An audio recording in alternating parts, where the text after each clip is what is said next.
Now in this chapter, chapter 9, we're going to deal with the foreign exchange, the exchange rate, the value of the Canadian dollar.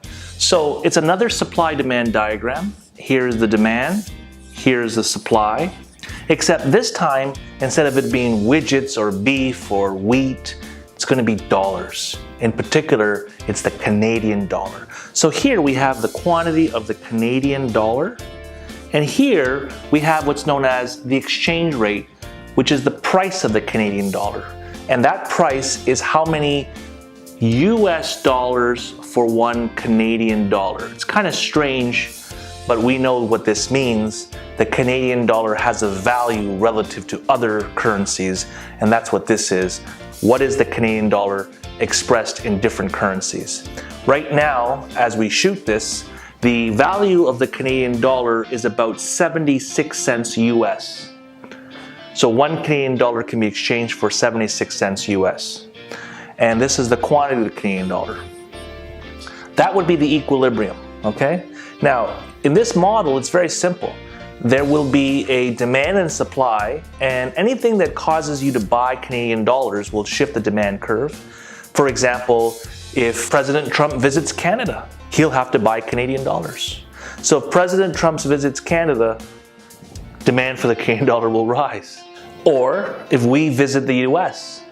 If we visit the US, we'll buy US dollars, which means we'll sell the Canadian dollar, so the supply of the Canadian dollar will rise. And that's basically all you have to worry about, is what will cause somebody to buy Canadian, shift the demand, or sell the Canadian dollar, shift the supply.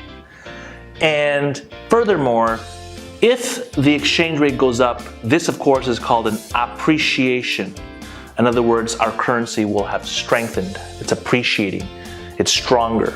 And if it goes down, it's known as a depreciation. In other words, our currency is weaker. It's worth less. Let's take a look at this question. Suppose you think that the Canadian dollar will appreciate against the US dollar over the next month. What should you do to profit? Well, that's the golden question of all time. If you think something's going to go up, what will you do? Obviously, you will buy it now. If anything is going to go up in value in the future, then you should buy it now. So if you think the Canadian dollar will go up over the next month, today you buy the Canadian dollar. Today you will buy the Canadian dollar, which obviously means you will sell the US dollar, and that means the answer is E, both A and D. Okay? Very simple, because buying the Canadian implies selling the US. They both mean the same thing. And so therefore, the answer obviously is going to be E.